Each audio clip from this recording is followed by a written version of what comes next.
Hey, I'm here with Ken and his 53 Ford. Really beautiful truck. He's going to tell you a little bit about it. 1953 Ford pickup truck. Been chopped 4 inches the top, and it's got a Coyote motor. It's setting on a Lincoln frame. Coyote motor.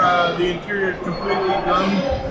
Some unique things about it that the door handles are up on the roof of the truck.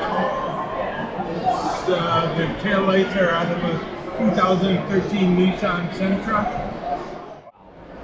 Oh, the interior is gorgeous. That is a really pretty truck.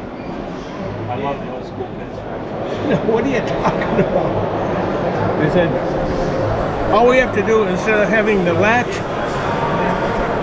on the door, all we have to do is put the pin on the door and the latch on the B-pillar. Swap them over. Then we can run a cable down through the cab. That makes sense. Like you said, it's very easy if you think about it.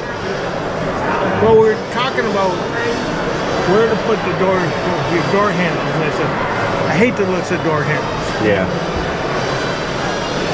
And also not this. I said I hate the looks of door handles. Yeah. Got to be able to think of something better than that. So anyway, it was just a matter of swapping that out. It makes sense. And with you explaining it that way, it's very easy. That's amazing. That's really amazing. That's so cool. Those are from an old Ford too. Oh, yeah, okay. That makes sense now too. Wow. And that's appreciate it. Thank you, sir. Thank you. That's amazing. That looks really good.